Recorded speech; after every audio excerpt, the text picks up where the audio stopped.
ఎవరు నాయనా నీవు? ఎందుకింత ఆవేదన పడుతున్నావు? జీవిత పరమార్థం తెలుసుకోలేక ఆర్తి పడుతున్న అంధం. జీవితానికి పరమార్థం అంటూ ఒకటి ఉన్నలుగుతున్నావా? లేదా స్వామి, వేదాంగాల నెరిగిన మహర్షులు, దేశ దేశాలు జయించిన చక్రవర్తులు, పేద సాద అంతా పుట్టి పెరిగి మరణిస్తున్నారు. వీరంతా మరణించిన తర్వాత ఏమవుతున్నారు స్వామి? పిచ్చివాడా, లోకమంతా ఈ శరీరంతో జీవించి సుఖించాలని తాపత్రయపడుతుంటే మరణించిన తర్వాత ఏమవుతారనే విచారం నీకెందుకు? ఆ విచారం వదులుకో. నీకు అష్టైశ్వర్యాలు కలిగే మార్గం చూపిస్తాను, అనుభవించు. వద్దు స్వామి, అవన్నీ అనుభవించి క్షణికములని క్షుద్రములని తెలుసుకున్నాను. వాటిపై నాకు వాంఛ లేదు. నన్ను బాధిస్తున్న ప్రశ్న ఒక్కటి, మనం ఎక్కడి నుంచి పుడుతున్నాం, ఎక్కడికి పోతున్నాం? ఈ సందేశం నివారించింది. ఈ రహస్యం తెలుసుకోవటానికి దేవతలకే సాధ్యం కాలేదే మానవులకు సాధ్యమవుతుందా? మీ వంటి మహానుభావులే సాధ్యం కాదంటే మాకు దిక్కెవరు స్వామి? నేను ఈ దుఃఖభాజనమైన సంసారంలో కృషించి జనన మరణ ప్రవాహంలో కొట్టుకుపోవలసిందేనా? మానవుడికి తరుణోపాయం లేదా స్వామి? లేకే నాయనా, ఉంది. ఈ శరీరం విద్యలు రెంటితోనూ పుట్టింది. సంసార యాత్రకు మోక్షయాత్రకు ఇదే సాధనం.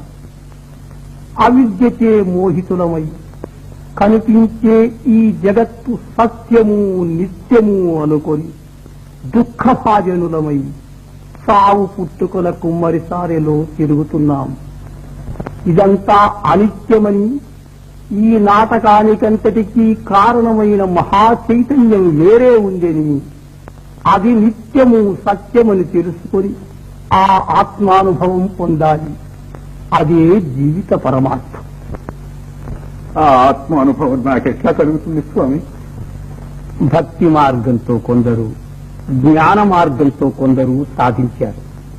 కానీ జీవన్ముక్తికి రాజయోగమే సులభోపాయమని పెద్దల మతం. రాజయోగం నాకెవరు ఉపదేశిస్తారు స్వామి? ఆ సమయం వచ్చినప్పుడు పరమాత్మే సద్గురువై వచ్చి ఉపదేశిస్తాడు.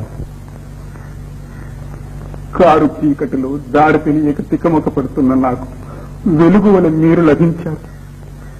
మీరే నా గురువులు, నా దైవం. ఆ యోగ రహస్యం నాకు బోధి సత్యస్వరూపం చూపించండి. అతి గుప్తమైన ఆత్మ విద్యను నీకు బోధిస్తున్నాను, సావధానుడమై విను. రసాన్ని కట్టేస్తే కాని స్వర్ణం కానట్టు మనస్సును కట్టివేస్తే కాని సత్యము కనిపించదు.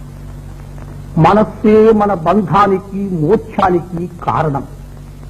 మనస్సును స్వాధీనము చేసుకుంటే మనకు స్వాధీనము కానిదే లేదు. ఆ సాధనే యోగమంటారు. సాంగయోగాన్ని క్రమంగా సాధించి చిత్తవృత్తుల నడచి సమాధి స్థిరుడమైనప్పుడు నీ మనస్సుకు అనంత శక్తి కలుగుతుంది. అప్పుడు నీవు చేయలేని కార్యమే ఉండదు. నిన్నింతవరకు తన చేత చిక్కించుకొని ఆడించే ప్రకృతి నీ స్వాధీనమవుతుంది. మోక్షం అంటే అదేనా స్వామి? కాదు నాయనా, అది మోక్షానికి మొదటి మెట్టు.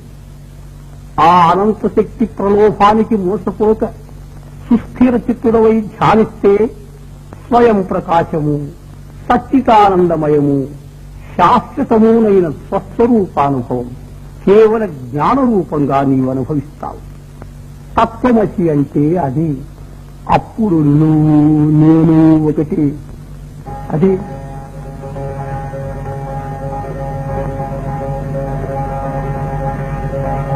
రాజయోగ సాధన చేసి అఖండ బ్రహ్మానందానుభవం పొందు.